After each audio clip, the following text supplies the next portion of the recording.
సత్వగుణం అంటే జ్ఞానం, ప్రశాంతత, పవిత్రత, సత్యం వంటి విలువలను ప్రతిబింబిస్తుంది.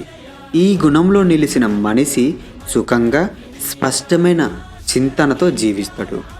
అతడు భౌతిక కష్టాలు అతి తక్కువగా అనుభవిస్తాడు, ఎందుకంటే అతని మనసు స్థిరంగా ఉంటుంది. సత్వగుణం పెరిగే కొద్దీ మనిషి జ్ఞానపరంగా మరియు నైతికంగా ఎదుగుతాడు. అందుకే వేదాలలో సత్వగుణం బ్రాహ్మణుడి లక్షణంగా చెప్పబడింది.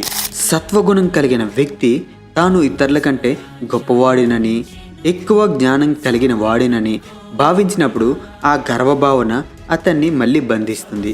తన జ్ఞానంపై గర్వించే పండితుడు లేదా తాత్వికుడు వాస్తవానికి ముక్తుడవడం లేదు. అతడు సత్వగుణపు బంధనంలోనే చిక్కుకుపోతాడు. ఇలా సత్వగుణం మనిషిని ఉన్నంత స్థాయికి తీసుకువెళ్తూనే అదే సమయంలో భౌతిక లోకానికి కొద్దిగా బంధిస్తుంది కూడా.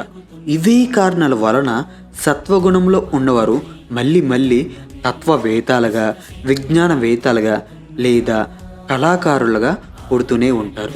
వారు ముక్తి పొందకుండా జనన మరణ చక్రంలో తిరుగుతూనే ఉంటారు. సింపుల్గా చెప్పాలంటే సత్వగుణం మనిషిని పాపిరహితుడుగా, అంటే మనం చేసిన తప్పుల నుంచి కూడా బయటపడవచ్చు అని అర్థం, మరియు జ్ఞానవంతుడుగా మారుస్తుంది.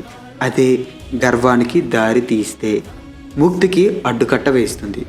విముక్తి పొందాలంటే జ్ఞానంతో పాటు వినమ్రత ఎంతో అవసరం.